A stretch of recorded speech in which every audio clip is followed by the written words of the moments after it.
Hey, Garland Vance here with Advance Leadership. And over the last few days, we've been talking a lot about how to reduce stress during quarantined life. Quarantined life is introducing a new kind of stress into our lives. It's new because it feels like you're constantly on. There are no real boundaries in your life right now. Your work is your home is your work. It's all running together if you're quarantined. And that really creates a feeling of boundaryless living. And one of the problems that creates is what's known as context switching. And context switching is when you're focused on one thing and then all of a sudden have to change to focus on something else. There's no transition that you get. And this is happening to us all the time. You can be working on email and all of a sudden your kids come downstairs, or the news pops on and tells you some update about the school system or about borders and what different states are doing. So there's this constant barrage of context switching, and this can create a mind that is so hurried, worried, and scurried that you have real challenges with settling down. And that's going to create a significant amount of stress. And so this week we've been talking about how you can reduce that. Well, I want to introduce you to the fourth best practice of reducing stress during this time. And that's practicing meditation, or what's come to be known recently as mindfulness. Now, when I first heard about mindfulness, I thought of it as a giant waste of time. I thought there was no way that just sitting still and concentrating on my breathing or doing an act of visualization so that I could learn to be present and attentive in the moment. I did not think that would be any kind of productive activity. And I've been practicing mindfulness for about a year now, and what I've discovered is not only is it one of the best ways to reduce my stress and increase kindness and compassion both to myself and to others, but it's also one of the best ways to maximize my productivity and my focus. Mindfulness has helped me to stay focused and in the moment when it seemed like everything else around me was going to chaos.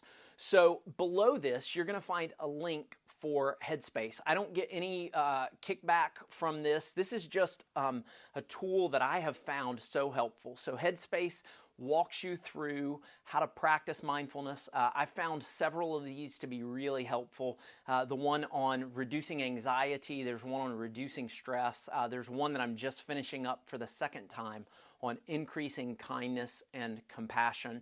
And they all use a similar technique that I'm going to introduce you to today. So even if you don't get Headspace, you can still learn to do this. So what you do is you go to a quiet place and you put yourself in a comfortable position, whether that's seated with your feet on the floor and your back straight. A lot of times I'll do it where I'm just laying down on the floor on a mattress. And you begin to visualize this warm, almost sunlight liquid that's coming from the top of your head and going all the way to your toes. And it fills your toes up and then fills your feet up and works its way up your calves. And what you're trying to do is focus on that feeling of warmth beginning to inhabit your entire body. And then it works its way from your knees up to your waist, from your waist up to your shoulders. It overflows into your fingertips and your arms and then works its way up and then even into your neck and your face and the top of your head. And once your body is filled up with this, you just sit there for a minute or two, allowing your mind to concentrate on the feeling of that warmth flowing through your body. Now, here's the deal.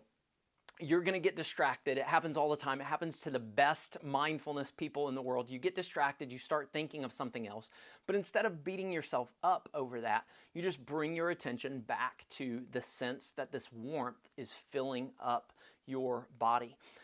I've learned that if I practice this 10 or some days even 15 minutes a day, it significantly reduces my anxiety and increases, like I said, focus and productivity. And what I've learned to do is about 4 times throughout the day, I stop for 1 minute, close my eyes, and just remember that feeling flowing through my body, the feeling of warmth, feeling of sunlight, and it is a game changer. So if you are wanting to decrease your stress during this time and even increase your focus and your productivity, one of the absolute best things that you can do for yourself is to start practicing mindfulness. Check out the link below that I gave. It's Headspace is an incredible program. Again, I don't get anything from it for recommending it to you. I have just found it to be incredibly helpful, not only during this time, but all throughout the last year as I've been practicing mindfulness. It has been a game changer for me. I want you to live with an ever-increasing sense of purpose, productivity, and peace, and a quarantine can actually help with that, not necessarily has to hurt that. So start practicing mindfulness and give it a week or so, and you're going to be amazed at how quickly your stress begins to fall off.